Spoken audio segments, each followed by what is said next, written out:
9 აპრილის წამებულთა სულები დაგსკერიან ჩვენ. Kompensation Nazi.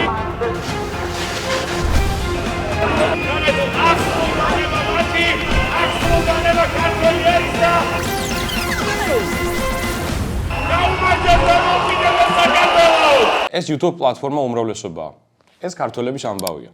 გამოგვიწერეთ ყველა პლატფორმაზე. დაალაიქეთ ვიდეო და გააქტიურეთ ზარის ღილაკი. დამოუკიდებელი საქართველოს ისტორიაში მოვესწარით ხელისუფლების 4 ცვლილებას. გვალმა მაგიდამ კომუნისტური წყობა გადააგდო, რგვალი მაგიდა შემდგომ პუჩით მოიშორეს. პუჩით მოსული ხელისუფლება ედუარდ შევარდნაძის მეთაურობით 2003 წელს ვარდების რევოლუცია მაიძულა წასულიყო და 2012 წელს გვაქვს პირველი პრეცედენტი, როცა საქართველოში ხელისუფლება არჩევნებით შეიცვალა. თუმცა არჩევნებამდე ბევრი თამდები პროცესი იყო. იყო ბევრი ფალსიფიცირებული ინფორმაცია, იყო ბევრი დადგმული სცენარები. დღეს ერთ-ერთ მათგანზე ვისაუბრებთ. ეს ციხის კადრებია. კადრები, რომლის ნახვის შემდეგ საზოგადოებაში დიდი უკმაყოფილება და დიდი პროტესტი გაჩნდა. თუმცა გავიდა წლები და კადრების შემოქმედები რეალობაზე ალაპარაკდნენ. რთული არ დამეთახოს ნებისმიერი მოქალაქე, რომელიც ამ ცვლილებას მოესწრო, რომ ციხის კადრებმა ლომის წვლილი ითამაშა ნაციონალური მოძრაობის ხელისუფლების შეცვლაში. დღეს ჩემი სტუმარია თამაზ ელიზბარაშვილი. მოგესალმებით პირველ რიგში, მადლობა ბრძანებისთვის და მადლობა რომ დრო დაგვითმეთ. მოგესალმებით პირიქით გისურვებთ წარმატებებს თქვენ საქმიანობაში. ერთიან საქართველოში მალე შეხვედრილიყავით. ის იმედიც მაქვს, რა ვიცი, უნდა მოვესწროთ ამას. დავიწყოთ პირდაპირ კითხვებით. ბევრი თემაა თქვენთან გასახელებული, საკმაოდ საინტერესო მოსაუბრები ბრძანდებით, მithumetes იმ თემებზე, რომელიც დღეს შერჩეული გვაქვს. პირველი კითხვა მაქვს ესეთი, როგორ დაიწყო თქვენი და ნაციონალური მოძრაობის ურთიერთობა? აი, რა პოზიციონირება გქონდათ ნაციონალური მოძრაობის ხელისუფლების დროს და როცა ბრძოლა მოგიწიათ, რა ხერხებით ებრძოდეთ? ნაციონალურ მოძრაობასთან მე მაგავშირებს ბევრი წელი. აი, ჯერ კიდე მოქალაქეთა კავშირის ახალგაზრდული მთავრად ჩამოყალიბდა ედუარდ შევარდნაძის დროს. აი, მაშინ დავიდგა მე გვერდში ელენა თევდორაძე იყო, ასაკოვანი ქალბატონი იყო ნაციონალურ მოქალაქეთა კავშირში და იმ პერიოდში მე დაძაბული ბრძოლა მქონდა კონტრაბანდისტებთან და ჩემს კონკურენტ ფირმასთან. და ისე მოხდა რომ ჩემი კომპანია მქონდა სიგარეტის იმპორტიორი და დისტრიბუციას ვაკეთებდით საქართველოს მასშტაბით. ციხეში მოხდი მოკლედ. და მაშინ ძალიან დამედგა გვერდში ელენა თევდორაძე, ნინო ბურჯანაძე და მოქალაქეთა კავშირის ის ახალგაზრდული მთა გია ბარამიძე, მიშა მაჭავარიანი. და აიქიდან მოყოლებული, ესე იგი მე მაქსიმალურად ვედექი აი ამ ახალგაზრდულ მთას მოქალაქეთა კავშირის რატო? იმიტომ რომ ჩემი ინტერესი და მათი ინტერესი ერთმანეთს ემთხვეოდა და რაში გამოიხატებოდა ეს თანხwebdriver. მე ვიბრძოდი ბიზნესის ლეგალიზაციისთვის. მაშინ ისეთი პერიოდი იყო, რომ თუ ბიზნესის კეთება გინოდა საქართველოში, უნდა გადაგეხადა ფული, ანუ უნდა ყოლოდა ქოლგა, ეგრეთ წოდებული კრიშა. ამის გარეშე შეუძლებელი იყო ბიზნესის კეთება. თან ისეთი ბიზნესის, დიდი ბიზნესის, როგორც იყო ის კონკრეტულად სიგარეტის იმპორტი და დისტრიბუცია.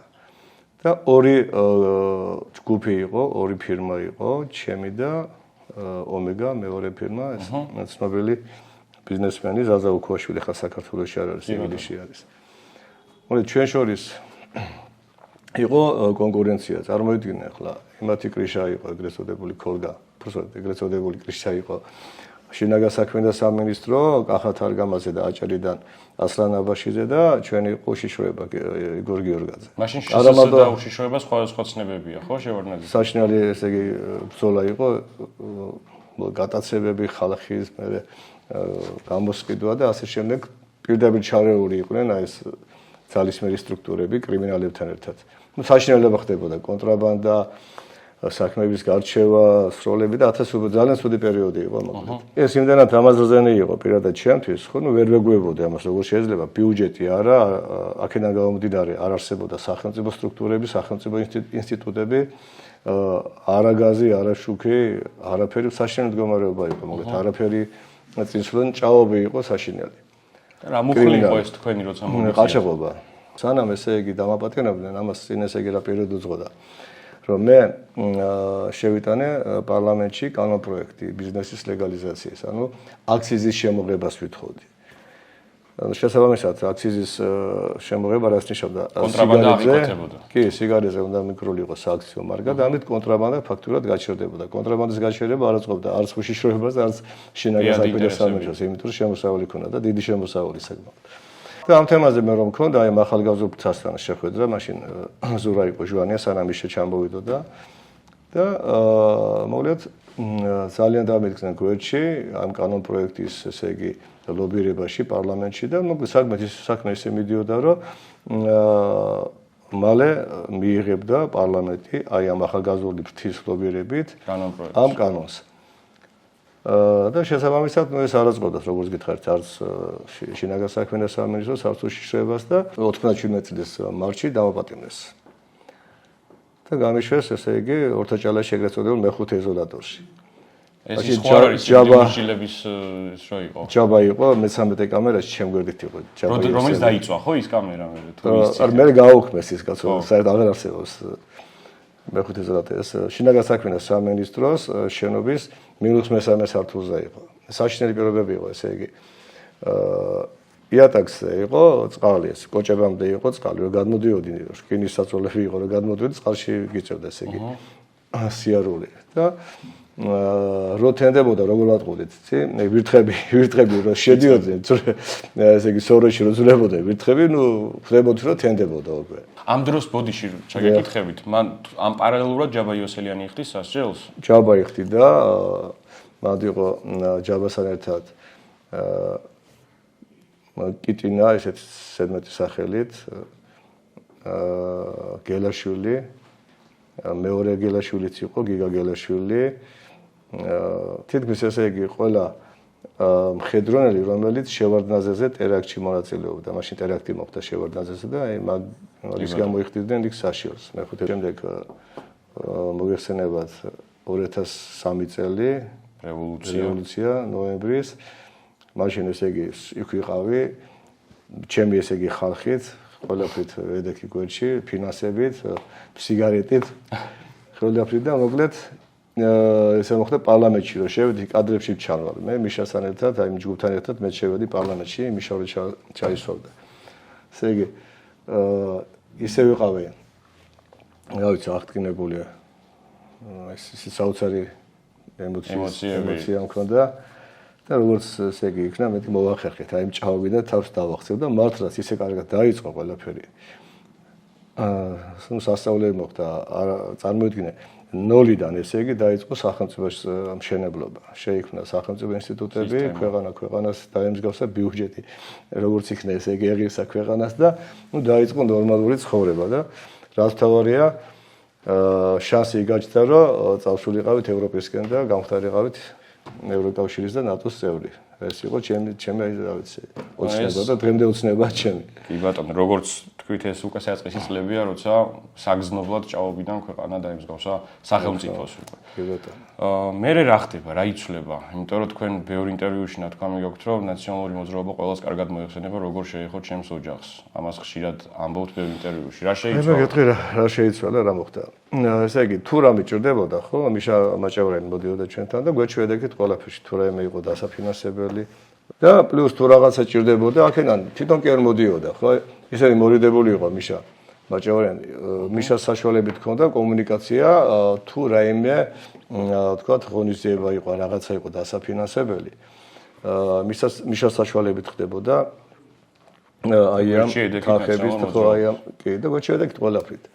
ხო და მე რა გამეკვირდა ესე, აი ყველაფერი ამის მერე უცებ 2005 წლის ბოლო არის, ჟვანია გარდაცვლილი იყო და აი რაღაც შევატყვი, რაღაც ცოტა ვერ იყო საქმე კარგად და რატო?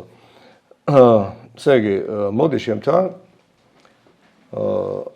მერაბიშვილის ესე იგი ხალხი და მეუბნება, რომ შენ იური მანქანა გჭირდება და უნდა წავიყვანოთ. არა და ორივე X5 ახალი მანქანა, ერთი ჩემი, მეორე მამა ჩემის კაცო. ფევნე რატო კაცო, ყველაფერში თუ რამე არის გვერდში გიდგავდა. თუ გჭირდებათ მანქანა, აგერა ვარ და გიყიდით მანქანას კაცო და გაჩვენებთ ეს რას ქვია. აი ესე პირადი მანქანის წაყვანას. პირადი მანქანის, ჩემი პირადი საკუთარი მანქანის და მამა ჩემის ესე იგი საკუთარი ახალი X5. მიზეზი იყო რა, რომ ეს მანქანები არალეგალურად არის საქართველოში შემოყვანილი და უნდა მოვიკულიოთ ესე იგი აი ამ მანქანის ლეგალურობა, რამდენად ლეგალურად არის საქართველოში შემოსული და რამდენად ესე იგი და მანქანები იქნება გაშორებული ავტოსადგომზე. ეს 2005 წელია? 2005 წლის ბოლო. ესე იგი 2000 ხოლმე წაიყვანეს მაშინ მზავრები მეთქი რა ხდება და მაშინ სოდი იყო ხო და ეს არის საჭირო ხა მეგობრობდი კაცო დათუკოდო დღემდე არის ჩემი მეგობარი ხო და დათუსაც უთხარი მეთქი გაარკვია შენს მასა რა ხდება ხო და არაფერი გაარკვევინო და აგიბრუნებონა მანქანა გაჩერებული ავტოსადგომზეო შინაგან საქმეთა სამინისტროს ავტოსადგომზეო მაშინ აეროპორტისკენ იყო და იქ იქნება სანამ გავარკვევთო და მე დაგიბრუნებთო და ეს მასობრივად დავიწყეთ ამის გამოკვლევაო და პრობლემა არ იქნება. კი ბატონო მეთქი. გავიდე ერთი კვირა, ორი კვირა, ერთი თვე. და უცებ შემთხვევით ესე იგი წავაწყდით ჩემი მანქანაზე ის ვიღაცა ქალბატონი და ვაგის პარკთან მაშინ მარკეტი იყო, ეხლაც არის ის მარკეტი, იქ არის გაჩერებული კაცო. გვეკითხები ქალბატონო ჩემი მანქანა რა ხდება, თქვენ როგორ დიხართ ამ მანქანაზე? არა, კაცო, ესო ქარსელაძის მანქანა, მაშინ შემოსავლების სამსახურში იყო. ეს იყო თქვენი პირველი უკმაყოფილება. პირველი უკმაყოფილება და საშინელი უკმაყოფილება. მე ამ დროს ესე იგი რა ხდება?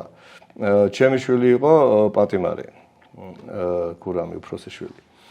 ციხეში და აი ამ მანქანებზე რომ დავიწყე მე დავა, ხო? მითხრეს რომ შენი შვილი ხო არის იქო ციხეშიო. მაშინ ფოთში იყო, ფოთის ფსიქიატრში იყო. და აი შენ პატიმარაშვილზე ეფიქრება მოგეთ მიმანიშნეს რა მუქარაზე ხო და რო ჩამოვიყვანეს პოლონელი ქალბატონი და უკვე ესეთ პირი უჩან და მოკიდეს ესე იგი ჩემი ცხელი გადაიყვანეს რუგდედის ციხეში ჯერ იქ ესე იგი საშინლად ცემეს მე იქიდან გადაიყვანეს ქუთაისის ციხეში და იქაც საშინლად ცემეს ეს უკვე ხდებოდა 2007 წლის დასაწყისი იყო და აი ეს უკვე იყო ბოლო წეთი რუქში როგორ თუ შემოხლიში ჩემი შვილი მართა დასაჭერი იყო და იხდიდა საჟოს მკვლელობაზე ისდა 18 წლის ბავშვი შუბი მოუვიდა და იქ რაღაც ჯგუფური ჩხობი იყო და მოკლედ ჩემი შვილი დაიჭრა და მეორე მხარეს გარდაიცვალა და აი ამ მხრივ იყო მოკლედ რადგანაც წავედი სტრასბურგში და მთხოვდნენ გამოტანას საჩივრის გამოტანას სტრასბურგიდან ამაზე უარი უთხარი და ამის გამო დამიჭერეს 2010-ში. 2010-ს დამიჭერეს. რამდენი ხანი მოგიწიათ ოფნაზე? მეკაც 6 თვე ვიყავი, აი როგორც პირველად. ნახევარი მოგიწიათ. ეს არის 6 თვე გამიშვები, ალბათ გამიშვები. აი, ციხეს უკვე შიგნიდან უყურებთ ამ დროს, ხო? კი, ციხეს უყურებდი უკვე 2010-ში უყურებდი გდანის ციხეში, კი. გდანის ციხეში იქით. კი. შემდეგ კითხვაზე გადავიდეთ. თქვენი აზრით, მიზანი ამართლებს საშუალებას? რა ვიცი, ხანდახან ალბათ კი. აქ გულისხმობთ უკვე თქვენს საკმაოდ ხმაურიან განცხადებას. ციხეში სიტუაციაზე, სადაც ერთ გადაცემაში ამბობთ, რომ ეს მაგალითად ცოცხი, მოდი პირდაპირ ვთქვათ, რაც იყო, ეს იყო დადგმული სცენარი, თუმცა იქ ხდებოდა უარესები. ალბათ ბუნებრივი კითხვა გაუჩნდება მეც ჩემს მაყურებელსაც და დარწმუნებული ვარ, ბევრ მოქალაქეს, რომ თუ იმ ციხეში ხდებოდა უარესები, თუ ბევრად დამამძიმებელი გარემოებები იყო, მაშინ რატო გახდა საჭირო ცოცხის სცენარის მოგონება და დადგმა, როგორც თქვენ ამბობთ? ცხოველების დაცვაში ვარ გადართული მაქსიმალურად და ეს ცხოველზე ძალადობა, თუ ესე იგი კადრი არ გამოიტანე და არ აჩვენე და თან თუ ესე იგი ცოტა უფრო არ დაამძიმე ეს კადრი, ხო? ისე რეაქცია ფაქტურად არის ნული, ანუ აი მასაზე ზემოქმედება თუ არ მოახდინე, აი ესე, ხო? რეაქცია ნულია ფაქტურად, ხო? აი ჩაივლის უცებ. იქ ციხეში რაც ხდებოდა გდანის ციხეში. რა შევარდნაძის დროს რაც ხდებოდა ციხეებში, ხო? ფაქტურად იგივე ხდებოდა თითქმის, მაგრამ შევარდნაძის დროს იქ ციხის ადმინისტრაცია, ციხის თანამშრომელი კი არ ძალადობდა. ქურდები ძალადობდნენ, სემატყები, ყველაფერი იყო, მე ვიყავი. ეგრეთ წოდებული პალაჟენენსებს შორის. კი, მაყურებელი იყო ისიც და იქ ესე იგი ესეთი სიტუაცია იყო. რა თუ არ გადაეხდიდი იმას, რაც იყო იქ დაწესებული ქურდის მხრიდან, ხო? ქურდის მიერ საშინლებს გიგეთებდნენ კაცო. ცემდნენ და ციხეს თავის წესები ჰქონდა ყოველთვის. რა თქმა უნდა, მაგრამ აქ უკვე ნაციონალების დროს ციხეში უკვე ძალადობდა ადმინისტრაცია. და ეგრეთ წოდებული კრუჩნიკები. შევარდნაძის დროს კრუჩნიკებს ვეძახდით. როლები გაიცნო. ხო და ეხლა უკვე აქ ვეძახდით კონტროლიორს, ბატონო კონტროლეთ რომ მეგუმართა. ყოველ დღე როგორ იყო იცი? დილით რო შემოდიოდნენ ეგრეთ წოდებულ შემოწმებაზე კამერაში, საგანში. მისამების მაგდროთ იყო დედისგინება. დედისგინებით უნდა გამოსულიყავი გარეთ, ხელები უნდა დაგეწყოსეთ თავზე, კიდე სახით კედლისკენ და თუ რაღაც არ მოეწონებოდა, ეგრე პირდაპირ მოდიოდა ეგრეთ წოდებული ხელკედი დუბინკა ბეჭებში. აი რა მაინტერესებს, მაგრამ რა არ უნდა მოწონებოდათ, რომ აი მე რაღაც ეს ნებისმიერი პატარა მიზეზი, აი რატო არის მაგალითად, რატო ქონდა გადაკიდებული ფანჯრის კისუსოზე, თქვათ, პირსახუცი. ყველაფერი მიზეზს ეძებნა მოგდეთ, და მე რას ვფიქრობ, იცი, ეტყობა არ შემდგარი ხალხი მუშაობდა მაშინ იქ წარუმატებელი ცხოვრებაში, ადმინისტრაციაში და ესე იყრიდნენ პატიმრებს და ჯავს. არ ქონდა ესე იგი მნიშვნელობა, ვინ იყავი შენ, ბიზნესმენი იყავი, თუ კრიმინალი იყავი, ხო? არა, ყველას ატარებდნენ კარგად. თან არის ყველაზე სოდი ის იყო, რომ თვითონ ციხის უფროსი იდგა იქ და უყურებდა ამას კაცო.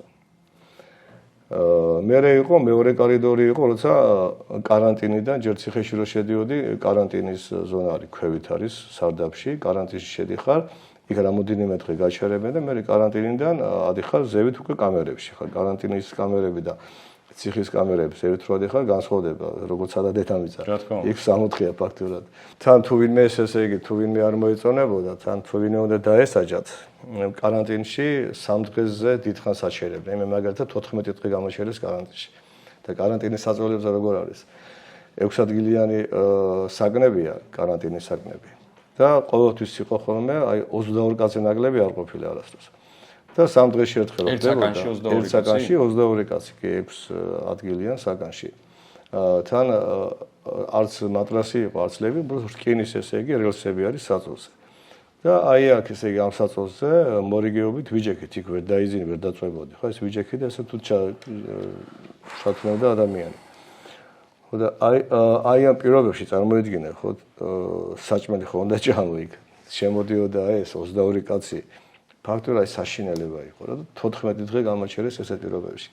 ცემატყეპას, რაღაც ძალადობას, ხო, ნუ ფიზიკურ ძალადობას, რასაც ახსენებთ, ხშირად ახსენებთ უბრალოდ ეს და მანამდე თქვით, რომ უბრალოდ როლები გაიცვალა. თუ ადრე ქურდული სამყარო ძალადობდა, მაგრამ ადმინისტრაციაც საქმის კურსში იყო. ამის ახლა უკვე როლები შეიცვალა და ადმინისტრაციამ დაიწყო იგივე. მაგრამ არსად გიხსენებიათ გაუპატიურება. არსად გიხსენებიათ ახლა არც ცოცხი და არაფერი. აი ამას კიდე ერთხელ შეგეკითხებით. რატო ცოცხი რატო გახდა საჭირო? ეს კარგად იყო გათვლილი რომ მასები ამაზე. იქ იყო, არა მე გეტყვი რაც იქ იყო, ესე იგი სამი სმენა იყო აი კარანტინში რო ვიყავით, სამი სმენა იყო. იყო ბედუკაძის სმენა, აუტანელი სიცხე იყო საგანში, ქვევით კარანტინის საგანში. ძიმე საგანს რასაც. კი, ქვევით არის, სარდაფში არის, ნახევრად სარდაფია. და ჰაერი რო არ მოძრავდა, ლადო რასაკეთებდა, იცი? ფანჯარას გვიღებდა, ეგეც წოდებ კარმუშკას გვიღებდა, თვითონ კარების, რკინის კარები ხო აქ საგანს და კარმუშკა აქ. საჰაერო რო. საჰაერო და იმას ღიას გვიტოვებდა ხოლმე და სხვა ესე იგი მორიგე, მაგას სხვა სმენის დროს, სხვა ცხვლის დროს მაგას არაკეთებდა არც ერთი. და იქ გავიცანი ლადო ბედუკაძე. და კარანტინის ესე იგი კამერების ცოტა მოშორებით კორიდორში იყო ეგრეთ წოდებული ფოქსები. ფოქსი იყო საშინელება. ეგ პატარა ფოქსი არის ესე იგი სადღაც 2 მეტრის სიგრძე და 2 მეტრის სიგანის ოთახები არის. ოღონდ წინ აქვს არარკინის კარი, მაგრამ გისოსები აქვს. და ნუ ამ გისოსებში არის ასევე ესეთივე კარები და ეგ რო შეგიყვანენ არც კამია, არაფერი არ არის, მარტო კედლები და იატაკია. და იქ გაყავდათ ის პატიმრები, უჩი პატიმრები და იქ ტოვებდნენ საჭმლის გარეშე და წყლის გარეშე. ფაქტობრივად იქ იყავი რამოდენიმე დღე იყო შემთხვევა, 2 დღე, 3 დღე, მაგათ ერთი დღე გამიყვანეს. ეს საჭმლის ფორმა იყო? საჭმლის ფორმა იყო, კაცრი ფორმა იყო, ესე იგი, აი ეს ფოქსის კამერები. და რატო გამიყვანეს, მე რატო დამსაჯეს, როცა მერვე დღესაც არ ამიყვანეს იქ ზევით და კარანტინში დამტოვეს, ისე ვთქვით, კარანტინის კამერაში გამოაცხადა შიმშილი, მეთქი შიმშილი გამოაცხადა, ამის გამო დამსაჯეს და შემიყვანეს იქ. და როგორ არის იცი, ეს ჩამწკრივებული იყო ეს ფოქსის კამერები კორიდორის ორივე მხარეს და ერთმანეთს უყურებდით იქ, ესე იგი მეორე მხარეს ამ ფოქსში ვინ იყო პატიმარი და აქეთ მხარეს ვინ იყო და იქ ხდებოდა ყველაფერი, ესე იგი მოდიოდნენ, გააღებდნენ იმას ამ ფოქსის კამერას, გამოიყვნენ კორიდორში და უმოწყალოდ სევდნენ. ხო და აი საშინელებები ხდებოდა, რა ძალიან ცუდ რაღაცებს აკეთებდნენ. ამის არ ვიცი, ეხლა როგორი პინძური ტვინი უნდა ქონდეს ადამიანს, რომ აი ესეთი რაღაცა გააკეთო და მოიფიქრო.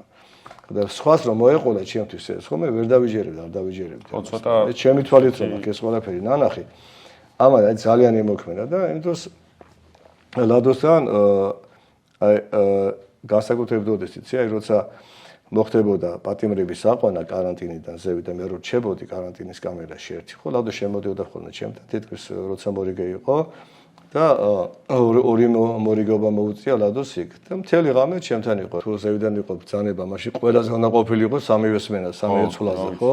აი ეს ორი იყო საშინელი ძალიან ცუდად, სულ ესე იგი ცემა, საშინელი ძალიან ცუდად იქცეოდნენ მოკლედ. თუ უწოდებთ რეჟიმს თუ უწოდებთ რომ ესეთი ძალადობრივი ქმედებებია და რა ვიცი, ამდენი შეუძლიათ მით უმეტეს გაუხმაურებლად და ასე შემდეგ, რა ვიცი, ეჭვი მეპარება რომ ბედუკაძე უფრო რაღაცა მარტივი პაიკი არ ყოფილიყო აქაც, ხო, მაქელა წინააღმდეგობის საშუალება საიდან დღემდე ვეცნი, მაგრამ მე ჩემი ესე იგი წარმოდგენა ლადოს მისამართით შეიცვალა მას შემდეგ, რაც მოსკოვში გადავიდა მე და დააჯილდოვეს, რაღაცა ორდერი მიცეს რუსეთში და დღეს იაროსლავში ცხოვრობს, დღეს იქ არის კი.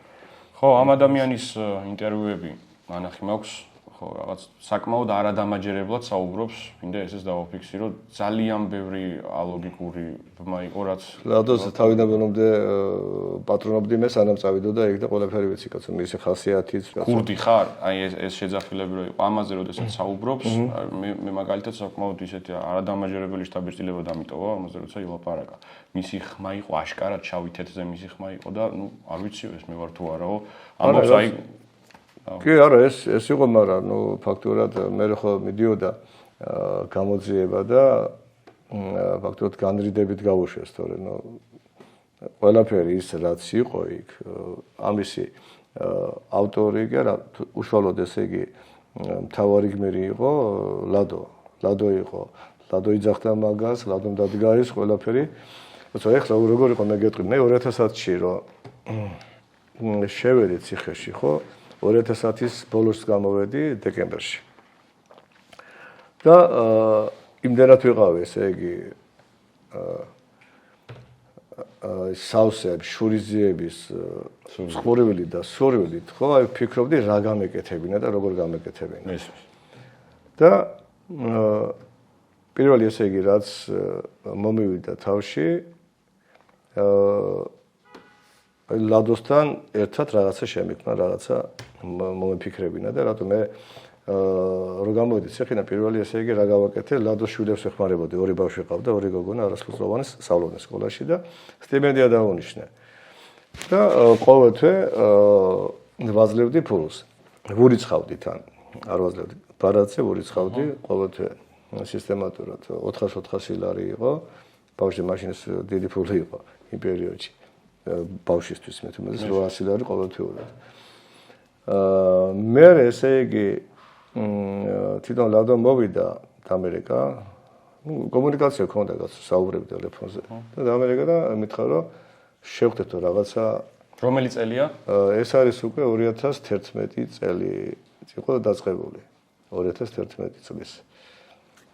და ეს აქციები იყო 26 მაისს უკვე ჩავლილი იყო. და მე თუ რაღაცას ვაპირებო შენო, ხო ვიცი ახლა შენი ამბავი არ გაჩერდებია, ხო და მე ჩემი ბიჭები თუ გვერდში დაგედგები ყველაფერშიო. ხელაც უკვე 2012 წელი იყო. ჩამოვედი და მითხრა რომ მე შემიძლიაო რომ აი ეს ყველაფერი რაც შენ გაქვს შენი თვალის ნანახი, ეს ყველაფერი კამერაზე გადავიღო და გამოვიტანო იქიდანო და ციხიდან გახსოვს მეთქი ქვევით კარანტინში რო ვიყავით მეთქი და ცოცხი რო გთხოვე მეთქი ცოცხი მომისე გამოგავო მეთქი რა და აი უცებ აი იქიდან დაიბადა ესაზე ცოცხი და მოდი და აი ეს გავაკეთო და გავაკეთოთ მეთქი რომ რატო იმიტომ რომ საუბარში აი ეს კადრები გავაკეთო და გამოვიტანო ხო ხალხის რეაქცია მაინც შეიძლება იყოს რაღაცა ნუ ისეთი მიზერული და გაატარო მაგრამ ეს ცოცხი ხო აი ცოცხი კარგია ხო და აი ეს დაიბადა მაგრამ მე პარალელურად როგორც ჩანს, ხო, აი ეს каранტინის კადრები რო იქნა გადაღებული, ეს მე არ ვიცოდი, ეს პარალელურად გიორგი ლომია იყო, მაშინ მასაც მე რო გამოდი ციხე, მე შევიდა ეს ციხეში. ესაც პატიმარი იყო და პარალელურად ალბათ კი ლომიასთანაც ჰქონდა ურთიერთობა და აი ეს ციხის კადრების გარდა ის каранტინის კადრებიც გადაიღო, მაგრამ მაგის შესახებ მე არაფერი არ ვიცოდი. ეს ამ პატიმართან შეთანხმებული იყო? კი, რა თქმა უნდა, კაცო. როგორ რა პირობით? ეს პატიმარი რამოდენიმე ეს პატიმარი ფსიქიკურად ვერ არის. არა, ერთთან იყო შეთანხმებული, ერთთან. აი ეს რომელსაც ცოცხი აქვს. იმასთან იყო ესე იგი, რომ თითქოს ქურდულ სამყაროს შეურაცხყოფაც რაღაც მიზანი იყო ქურდული სამყაროს შეურაცხყოფა, იმიტომ რომ ტერმინებს შეთანხმებული რა, ეს ეუბნებოდა, ეს უნდა თქვაო, რომ ქურდი ვარ, უნდა ეყვიდა იმას, ეს შეთანხმებული იყო იმასთან. თორე ის ფსიქიკურად შეშლილი ვერ არის ის ცოცხალია დღესაც ის კახეთში ცხოვრობს. კი, ეს ინტერვიუ ელისო კილაძემ ჩაწერა თუ არ ვცდებით. ხო, კი ბატონო, კი. ამასთან იყო, მაგრამ დანარჩენებთან ხო, ისინი ის მართლა რეალურია ცემენ, მაგრამ ეს ყველაფერი წინასწარ იყო გააზრებული და გადაეღო. თორე каранტინის კადრები ხო ის წინასწარ არ იყო დადგმული და ცემა. ეს ხალხი ბევრი ბადრაგია თუ სწორად გამახსენდა კადრები, სადაც ეს რეალური არის, მაგრამ ის მიზანი, ესე იგი, მიზანმიმართულად ხდებოდა აი პატიმრების ცემა და უნდა გადაეღო ლადოს კამერით. ლადო იღებდა ამას კამერით. თუ ესე სისტემურად ხდებოდა და ჩვეულებრივი ყოველდღიურობა იყო იმ წლებში. რატო გახდა ამის დადგმა საჭირო ბედუკაძის მხრიდან? ეს ხო უნდა გადაიღო ვიღაცას, ხო უნდა გამოიტანა, ეს ხო გარეთ არ გამოდიოდა. არა, იქნებ აი თუ პირობითად ახლა ვარ ციხეში და ეს ბუნებრივად ხდება და რა ვიცი, გადაიღე, უცებ გადაიღე ეს, ხო? აი რატო გახდა ის სცენარები საჭირო? თუ აი თითოეულ კამერაში ეს ხდებოდა და იყო მასობრივი, სისტემური იყო. გადაიღე თუ ეს მართალია. რატო ეს დადგმული სცენარი რატო? არა, ხო ვერ გადაიღებდი, კამერით ვერ გადაიღებდა ციხის თანამშრომელი და გარეთ ვერ გამოიტანდა იმას. ეს მოხდა ფარულად მოხდა ამის გამოტანა გარეთ. ის ინფორმაცია რომ ციხეში ესეთი რაღაცა ხდებოდა, ხო? ყველა ლაპარაკობდა გარეთ, ოპოზიცია ლაპარაკობდა, ყველა მიცოდა რომ ესეთი საშინელება ხდებოდა ციხეში, მაგრამ მაინც ჩუმად იყო ხალხი, რეაქცია იყო ნული, რატო? იმიტომ რომ დიდი სხვაობა არის ნანახსა და მოსმენლის შორის, ძალიან დიდი სხვაობა და ეს იყო აუცილებლად და თან ეს ყველაფერი რომ გააკეთა, კაცო, ეს გადაღებული იყო მაისში, ჯერ კიდე მაისში იყო, მაგრამ ეს ჩვენ გამოვიყენეთ ოქტომბრის არჩევნების წინ, სექტემბერში 2 კვირით ადრე გამოვიყენეთ. თორე ეს კადრები მანამდე იყო გადაღებული და კი, აი ერთსაც დავაზუსტებ, რას გეკითხებით ზუსტად. თუ მან თქვენ თქვით რომ დაუმაგრა ეს ფარული კამერა. ფარული კამერით თუ შეძლო იმ კონკრეტული კადრების გადაღება, ნებისმიერი რეალური მომენტის გადაღება ფარული კამერით ხო შესაძლებელი იყო მაგას? არა, ვერ გარისკავდა. ის ერთხელ გარისკა და გამომართლა. იცოდა ეს ბიზნესთან კავშირი იყო, რომ ესეთი ამბავია რაღაც და არჩევნებისთვის. რა არის, ბიზნესს რო ქონოდა ეს ყველაფერი, მაშინ ფულის პრობლემა არ ექნებოდა. და ფულზე ჩემთან მოდიოდა. და მე ვინახავდი ის კი არა, მაისში რო წამოვიდა ციხიდან თურქეთში რო გადავიდა, თურქეთში უნდა წასულიყო, იმიტომ რომ რამე რომ მომხდარიყო, ეს გამსკდარიყო, პირველი მაგას მოკიდებდნენ ხელს და თურქეთში გადავიდა ცოლშვილთან ერთად და სასტუმროში ბედუკაძე და მე ვინახავდი თურქეთში სასტუმროში თვეობით ვინახავდი ბედუკაძეს თავის ცოლშვილთან ერთად და მე თურქეთში რო კუდი დააჯდა ბედუკაძეს ეჭვრა იყო კუდი ხო მე იქინა გადავიყვანე უკვე ბელგიაში გადავიყვანე და ბელგიაში ჩემ მეგობართან ვაცხოვრებდი ამაზე ინფორმაცია იმდროინდელ ხელისუფლებას არ აქვს. რა, ისე ვაკეთებდით, რომ რა ვიცი, კი უნდა ქონოდეს ეს ჩემ ტელეფონებში. რეჟიმს ვეძახით და რა ჩემ ტელეფონებს ხო, ანუ გადარიცხების ინფორმაციას ხო ქონა ფოსო ურიცხავდი კაცო ბედუკაძეს. ეს კადრები როგორც მე მქონდა, ასევე წესით პატრიოტ ალიანსსაც უნდა ქონოდა, იმიტომ რომ ლომია მაგათან იყო ხო და რატო არ გავიდა ობიექტივში და რატო გავიდა აი მეცხრე არხზე, ხო? აი ეს აღარ ვიცი უკვე. არა და მთელი ჩემი კონტროლის ქვეშ იყო თავიდან ბოლომდე ლადო. კადრები რო გავიდა, სანამ კადრები აი მაისიდან მოყოლებული რაც გავიდა უკვე თურქეთში და მე გადავიყვანე ბელგიაში. სულ ესე იგი ჩემი კონტროლის ქვეშ იყო. მაგრამ იქ ფობხაძესთანაც ჰქონდა ურთიერთობა ბელგიაში. აი იქ რა მოხდა მე არ ვიცი. ფობხაძესთან როგორ მოხდა ლადოს გაცვლა იმ კადრების როგორ მიაწოდა ეს ყველაფერი, მაგრამ ეს დეტალებში მე უკვე აღარ ვიცი. და მე რომ დაბრუნდა საქართველოში, მიაუყვანე ლადოს ადვოკატი კბილაშვილთან დიდი ომი დავჭირდა და მთავრობასა რომ არ წასულიყო ციხეში, თორე ერთი პერიოდი ისე იყო ციხეშიც კი უნდა წასულიყო, მაგრამ მე აი ამ დავიცი ეთყობა ბიძინას ხელწერა არის ესეთი არ ვიცი, ვერ ვარკვევი რაღაცაში სიმართლე გითხრათ უკვე აღარ ვიცი. აი ამის მერე რამხელა საქმეც გააკეთა აი ამ კადრებმა, ხო? აი ამ ხელა ბრძოლა რატო უნდა დაჭრებოდა ლადოს იმის გამო რომ ციხეში არ მოხვედრილიყო. მე მაინტერესებს ლადომ ბედუკაძემ როცა ეს გაავრცელა პირობითად გინდ დადგმული იყოს და გინდ რეალობა, ხო? ეს სხვაგან ხილვის საგანია. როცა ადამიანი ამის შემსწრეა, ხო? ამის შემსწრეა და ის მონაწილეა ამ კამერით თუ დუბინკით ხელკეტით ის ამის მონაწილეა. რატო მაშინათვე რატო არ დაიჭირეს ეს ადამიანი? რო არ იყო დასაჭირო, ხო მონაწილე იყო. ხო, არის კადრები ხო არ იყო გასულის. გავიდა სექტემბრის 18 რიცხვში. ამ მნიშვნელობა ნებისმიერ შემთხვევაში სამართლებრივი პასუხისმგებლობა თუ უნდა დადგეს კონკრეტული ბადრაგის, თუნდაც იყოს დადგმა, კონკრეტული ბადრაგის პასუხისმგებლობა თუ უნდა დადგეს, ხომ უნდა დადგეს იმ ადამიანის, რომელიც ოპერატორია ამის, კაცო დანაშაულის თანამონაწილეა. ვლადიმერ ბედუკაძე ამ შემთხვევაში დანაშაულის თანამონაწილეა. კი და ეს პასუხისმგებლობა ხო დააყენეს მე არჩევნების მერე დააყენეს მისი პასუხისმგებლობა და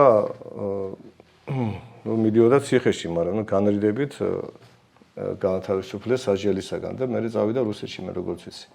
მე რამოდენიმეჯერ გამებარეს ჩვენება მივეცი უკვე ოცნების ხელისუფლების დროს არჩევნების დროს და რამოდენიმე მათგანზე ესე იგი დამაწერინეს რომ მე არ მაქვს პრეტენზია იმ ადამიანის მიმართ იყო ვიღაცა დიაშვილი თუ არ მახსოვს რაღაცა ასეთი გვარი ბადრაგია ხო მაღალჩინოსანი იყო აი ციხის რამოდენიმეზე დამაწერინეს რომელიც მე ესე იგი დაიტოვეს ოცნების დროს უკვე კი და ეს ხალხი დატოვეს და გაუფორმეს ხო რაღაცა მგონი და დატოვეს მე სისტემაში მუშაობდნენ მე რამოდენიმეზე დამაწერინეს მასე ესე იგი თუ სანამ ესე იგი შეიცვლებოდა მე არჩევნებამდე 2 დღით დამოპატიმრეს კიდე 2 დღე ვიყავი დაჭერილი და მე რომ შეიცვალა და წავიდა ესე იგი ხალხი რომ გამოვიდა ქუჩაში მე აი ამ კადრებთან დაკავშირებით რომ გავცელდა ხო გამოვიდა ესე იგი არ ვიცი თუ ნანახი გავცელდა სოდელავ გამოვიდა მურთაზ მაშინ პროკურორი იყო და თქვა რომ ჩვენ ესე იგი გამოძიებით დადგინდა რომ ესე იგი ეს კადრები ჩემი შეკვეთით თამას თამაზაშვილის და მეორე მხრივ ესე იგი კავშირის ოცნება არ ხსენებია, მაგრამ დაინტერესებულ მხარესა და ბედუკაძეს შორის ახორციელებდა თამაზ ელიზბარაშვილი და ამას ესე იგი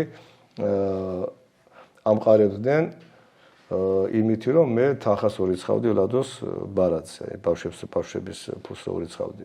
ეხლაც მოსკოვშია, ხო ეს ბედუკაძე? კი, რუსეთშია. რუსეთშია და ამ დროს უფრო ეჭვები გაგიჩნდათ ამ ადამიანზე, როცა რუსეთთან კავშირები გამოვიდა. ამის მერე იმიტომ ყველანაირი ურთიერთობა გავწყვიტე და რამდენი ხანი არც მქონია. მას შემდეგ რაც ესე იგი ეხლა ხო არ გაჩენებოდი, ეხლა ხო არ გაუჩნდა ეს კავშირები, ეს ქონდა ალბათ ეს კავშირები? ხო, და მაგას ფიქრობ ზუსტად, და ესე იგი როგორ მოხდა ისე რომ უცებ ესე იგი ფერი შეიცვალა ლადომ და საქართველოს მტრისგან მიიღო ჯილდო და საქართველოს ესე იგი მტრის ქვეყანაში ცხოვრობს. ეგრე ბატონო თავს მეც ცოტა აი ამის მერე ხო უკვე მიჩნდება რომ ესე უცებ როგორ შეიძლება ეს მოხდარიყო ხო არ იყო თავიდან ეს დადგმული თან ამბობთ რომ ზემოდან იმ ხელაწნეხი იყო მაგ დროს ციხეშიო რომ ორი სმენა ესე იქცეოდაო და ეს არა ეს არ იქცეოდა ეთყობა ისეთი თქვენ რო ახსენეთ ტერმინი კრიშა ხო ეთყობა ისეთი კრიშა ქონდა რომ ის ხელისუფლებას ვერაფერს და ხო რა ეს აი დათა თუთაშხიას ხო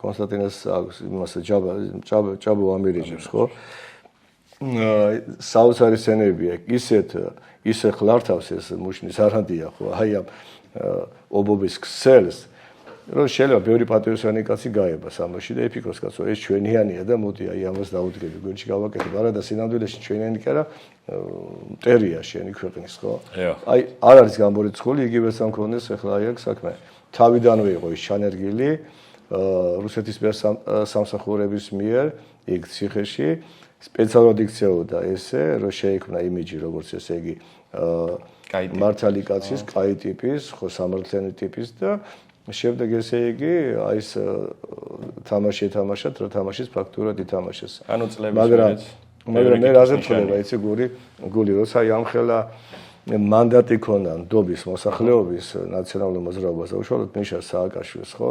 აი როგორ გაფლანგა ეს უცებ ესე იგი. და მაინც აი ბოლოსკენ რო წავიდეთ გადაცემის უკვე მიუხედავად ამდენი ხო რა, ბევრი რეპრესია გაიარეთ მანამდე შევარდნაძის, მერე მიშა სააკაშვილის ხელისუფლების დროს და მაინც აი თქვენი აზრით ცოტა ქართულ ოცნებაზეც ვისაუბროთ, სულ რომ წარსულზე არ ვილაპარაკოთ. რა დარჩა აი ამ ხელისუფლებას? ხომ მოვიდა რაღაც იდეალებით, რომ ქართული ტრადიციონალისტური ძალადობის აღკვეთა, უსამართლობის აღკვეთა რა დარჩა ამ ხელისუფლებას ქართული? 2016 წლიდან უკვე გამოდივარ და ვაკრიტიკებ ქართულ ოცნებას და პირდაპირ ყველა გადაცემაში ხშირი რა ვიცი ალბათ თუ დაინტერესდებით არის არქივში ნახება.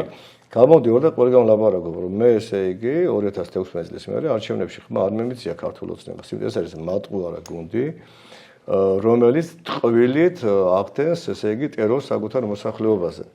და მე პატივს ავწევ ესეთ ადამიანებს. ჩემთვის მიუღებელი როგორც ძალადობა, ასევე მატყუარ ადამიანი.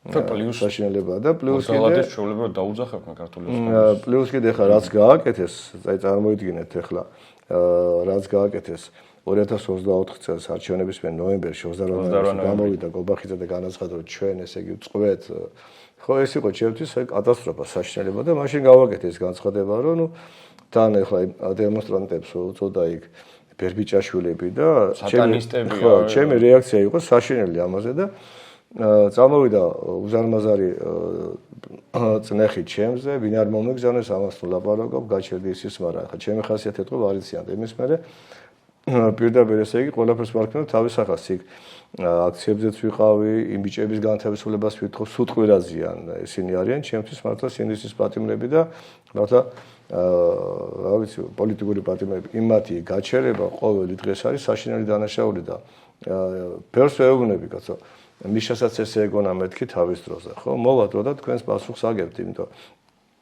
ის ყოველი წართმეული დღე ხო ციხე მე ვიცი ორჯერ ვიყავი იქ და ვიცი რას ნიშნავს თითეული დაკარგული ტყუილა დაკარგული და უსამართლო დაკარგული დღე ის ბიჭები იქ ისე იმუხტებიან აი შორისიების აი ამ სენი დავარქვათ ამას ხო საშინელი სენი არსო ისინი თავის სიტყვას იტყვიან არ არსებობს მართლებიც იქნებიან მაშინ შეიძლება მიშას დროს ხო მიშა არ ცოდნოდა და ვიღაცა მის ესე იგი გარემოცვიდა რომელიმეს რაღაცა გაეკეთებინა ისე რომ მიშა საქმის ყურში არ ყოფილიყო და ეხლა არაფერი არ ხდება დარწმუნებული ვარ რომ არაფერი არ ხდება იგივე ბაჩიაშვილის სიამბა იქნება თუ რაღაცა მე ამაში დარწმუნებული ვარ რომ არ ხდება ისე თუ იქიდან არ მოდის და სხვა ძალადობა ციხეში ხო აი ისეთი როგორიც იყო მაგალითად სააკაშვილის დროს ხო ესეთ რაღაც ნამდვილად არ არის